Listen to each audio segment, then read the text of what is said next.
I think that there's something that doesn't sit comfortably with a lot of fans, and that is that we feel that their performances, whether intentionally or not, have cost us our manager. Oh yeah. And fans, as a reaction to that, are blaming the players and taking out their frustrations on the players that they hold responsible for us losing Mourinho. Losing Mourinho for a Chelsea fan is the equivalent to losing. Yeah. You know. You have to remember, guys, that for fans that have only started supporting us in the last few years, for the fans that have been supporting us for years, like me and Rory, he, when I was younger, really made me think, God, we are the best football club in the world. Well, we certainly he were did for everything for us. You know, we've got a lot of history with him. He's our most successful manager. We won all our trophies with him. And what's more than that is that you very rarely find a manager that cares as much about the club as Jose did, like Sir Alex Ferguson does for Man United. Yeah, I agree with that. I think that Manchester United are sort of in a really good position now because, you know, they've lost to Norwich, and that could be the blessing in disguise for them, because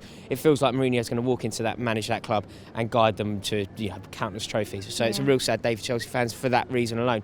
But I think the Chelsea fans have taken out their frustrations. We've lost Mourinho, and it feels the equivalent to losing a family member. It really doesn't feel good at all. And there are certain players who are being held accountable. Yeah, absolutely. There's certain players who are being held accountable. I think some fairly, some unfairly. Yeah. I thought that the reception that Cesc Fabregas got was not on. I thought it was a bit out of order, actually. I think that Fabregas has been one of the few players who's backed Mourinho. He's come out in public. I think he's played terribly. His performances have been abysmal. But I don't think that's through lack of effort or purposefully trying to get the manager out the door. No. I think his performances have just been bad because he's been playing badly. But I don't understand why people really dislike him, because he has backed Mourinho publicly constantly. His wife has publicly backed Mourinho constantly. He put out a statement saying that he wasn't the rat. So I don't really know why people are so hostile to him. And also with Fabregas, I don't know why people think he'd want the manager out. Mourinho plays him every week. Yeah, so Fabregas, I think, was very harsh. The more interesting one was Diego Costa. I thought that Costa got a terrible reception there.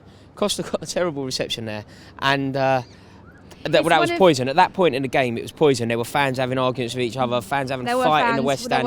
There were fans fighting with each other. Do you know what I say to all Chelsea fans is, look, everyone is sort of grieving the loss of Mourinho in different ways. Some are more hurt by it than others.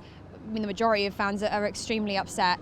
But what I would say is, you know, each to their own. If fans don't want to sing at the moment, eventually that will come. People will calm down, and like myself, I will always go to the games, always support my team. But I feel like when I cheer and when I scream is when I feel like the players have earned back our loyalty towards them, and that's how we'll go from there. It's just bad. It's just so bad because the club have again something that we hold so dear and feel is part of our life. Like, it belongs to us. That stand, like that ground, that football club belongs to us. You know, Abramovich is a mere custodian of that football club. That is our football club.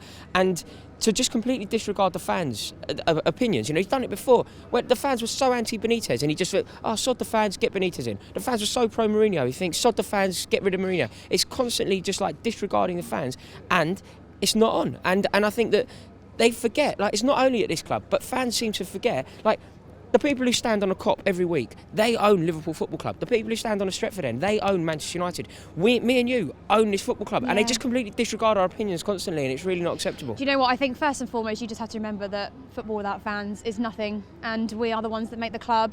And I hope that in time, more players and more owners really sort of think about what they do, because we're trying to create something long term here.